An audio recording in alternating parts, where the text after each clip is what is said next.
भगवत गीता के 10वें अध्याय में भगवान श्री कृष्ण अर्जुन से कहते हैं कि समस्त भूतों में रहने वाली आत्मा मैं ही हूँ और मैं ही उनका आदि और अंत हूँ। भगवान श्री कृष्ण कहते हैं कि आदित्यों में विष्णु, प्रकाशकों में सूर्य, मरुद गणों में मरीचि और नक्षत्रों में चंद्र मैं ही हूँ।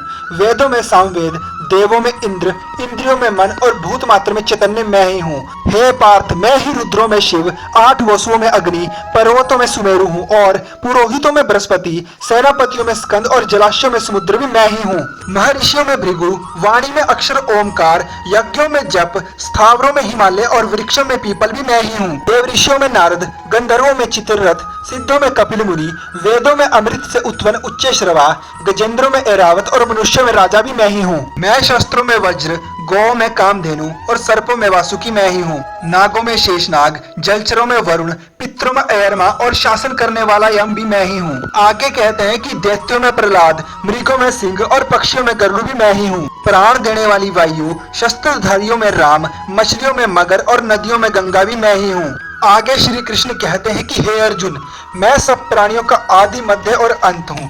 विद्याओं में आध्यात्म विद्या और वाद विवाद मैं ही हूँ। अक्षरों में आकार, समासों में द्वंद्व और 4 मुख वाला ब्रह्मा भी मैं ही हूँ।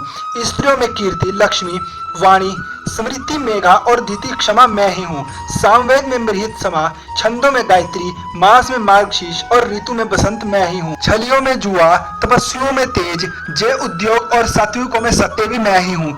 यादवों में वासुदेव, पांडवों में अर्जुन, मुनियों में व्यास और कवियों में शुक्र भी मैं ही हूँ। भगवान कहते हैं कि दमन करने वालों में दंड, जह चाहने वालों में नीति, गुण पदार्थों में मीन और ज्ञानियों में ज्ञान मैं ही हूँ। और हे अर्जुन, भूत भाव का जो भी बीज है वो मैं ही हूँ और मेरे अतिरिक्त चराचर भूत कुछ भी नहीं है। और अगर आप भगवत गीता के पूरे 18 अध्याय विस्तार से जानना चाहते हैं तो इस वीडियो को लाइक और चैनल को सब्सक्राइब करके जय श्री कृष्णा लिख दो।